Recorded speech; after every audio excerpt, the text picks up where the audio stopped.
Katika ulimwengu unaotikiswa na siasa za nguvu, vita vya kimvuli na mapambano ya ushawishi wa kimataifa, hatua hivi karibuni ya Urusi kupanua vikwazo dhidi ya maafisa wa Umoja wa Ulaya imefungua ukurasa mpya wa mvutano mkali, ukurasa unaochora taswira ya dunia inayozidi kugawanyika katika kambi pinzani.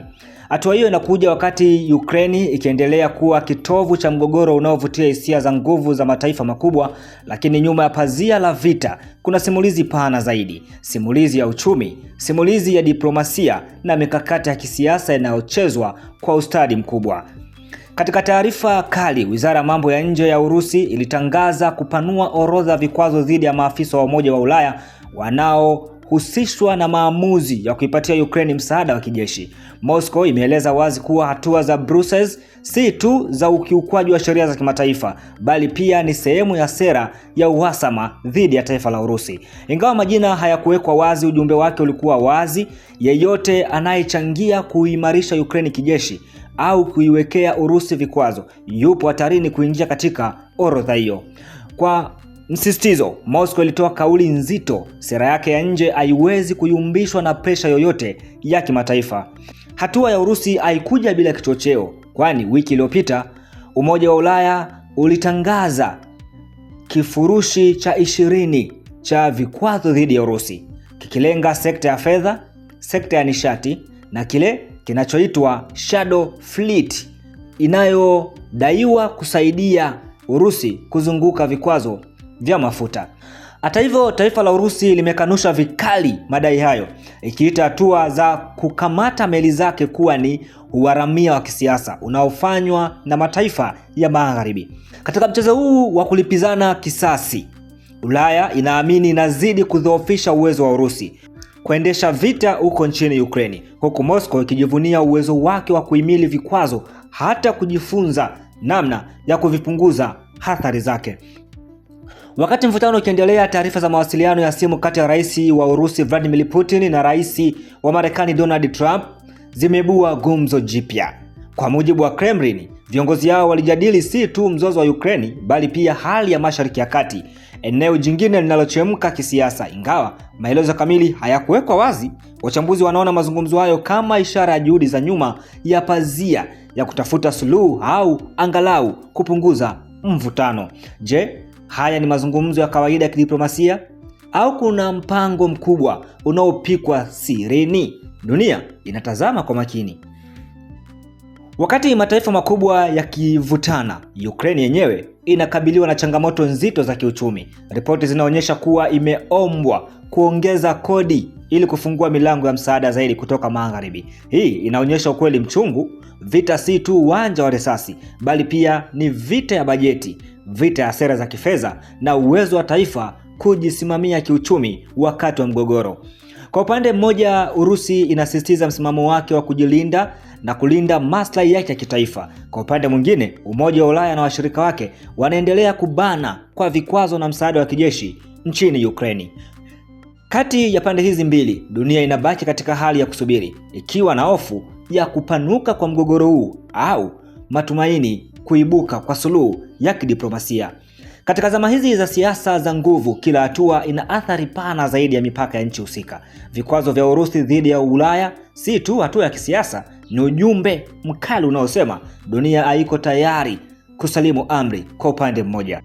Na huku simu za viongozi zikipigwa kwa siri na hadharani, vita inaendelea ardhini na uchumi ukitikiswa, swali kubwa linabaki: je, dunia inaelekea kwenye mgawanyiko mkubwa zaidi, au huu ndio mwanzo wa mazungumzo mapya ya amani?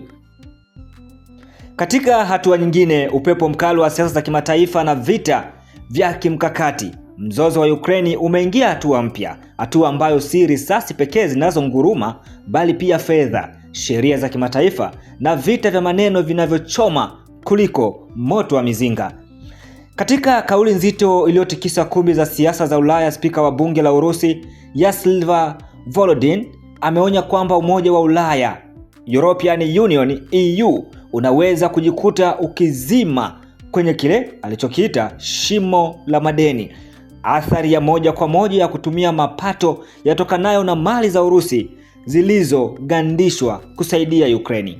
Baada ya vita kuanza mwaka 2022, takriban dola bilioni 300 za mali za benki kuu ya Urusi zilifungiwa katika mifumo ya fedha ya Magharibi, nyingi zikiwa zimehifadhiwa katika taasisi ya kifedha ya Euroclear yenye makao yake Brussels. Ingawa Umoja wa Ulaya haijathubutu kuzitaifisha mali hizo moja kwa moja, imekuwa ikitumia faida zinazotokana na fedha hizo kiasi kinachokadiriwa kufikia euro bilioni 3.5 hadi euro bilioni 4 kila mwaka kama msaada wa Ukraine. Hivi karibuni mkuu wa sera za kigeni wa Umoja wa Ulaya Kaja Kallas alitangaza kifurushi kingine cha euro milioni 80 kutoka kwenye mapato hayo, lakini kwa Moscow hatua hiyo si msaada, ni wizi wa wazi kabisa. Na hapa nanukuu, "Hakuna njia nyingine, mtalazimika kurudisha fedha hizo pamoja na riba," alionya Volodin kwa ukali, akiongeza kuwa maafisa wote wa Umoja wa Ulaya wanahusika moja kwa moja watajikuta wakikabiliwa na mzigo mzito wa madeni.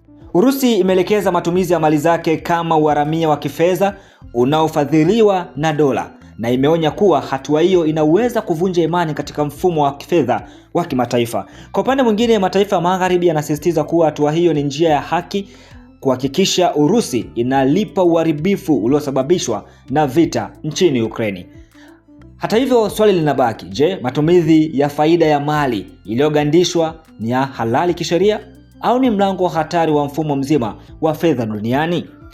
Wakati huo Kyiv iko chini ya presha kali kutoka kwa washirika wake wa Magharibi kuongeza mapato ya ndani. Ripoti zinaonyesha kuwa Ukraine imeombwa kupandisha kodi ili kufungua zaidi msaada wa kifedha kutoka nje. Hii inaonyesha ukweli mchungu, hata msaada wa kimataifa una masharti, na kwa taifa lililoko vitani, kuongeza kodi kwa wananchi wake ni hatua yenye maumivu makubwa ya kijamii, lakini pia na kisiasa. Mvutano haujaishia kwenye fedha pekee, bali pia kwenye historia na tafsiri yake. Kaja Kallas alidai kuwa Urusi imevamia nchi 19 katika karne iliyopita, kauli ambayo Moscow imepinga vikali, ikisema haina ushahidi wa kihistoria wala uhalali wowote wa kuzungumzwa. Msemaji wa Wizara ya Mambo ya Nje ya Urusi, Maria Zakharova, alishtumu Ulaya kwa kuinua viongozi wasio na uelewa wa kina wa kihistoria. Kwa upande wake, Volodin alienda mbali zaidi, akisema ujinga na wizi ndivyo vinavyoongoza siasa za leo za Umoja wa Ulaya. Mwisho wa kunukuu. Kutoka kwenye mizinga ya Donbas hadi kwenye akaunti za benki za Brussels, vita hii imepanuka na kuwa mapambano ya mfumo wa sheria dhidi ya nguvu, haki dhidi ya maslahi, na ukweli dhidi ya propaganda.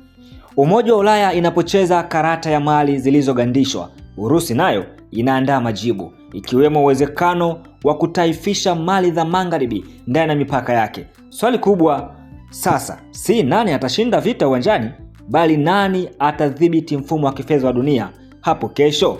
Na katika mchezo huu hatari, dunia nzima ni mtazamaji tu au muhanga anayefuata. Na hii ni Shehena Media.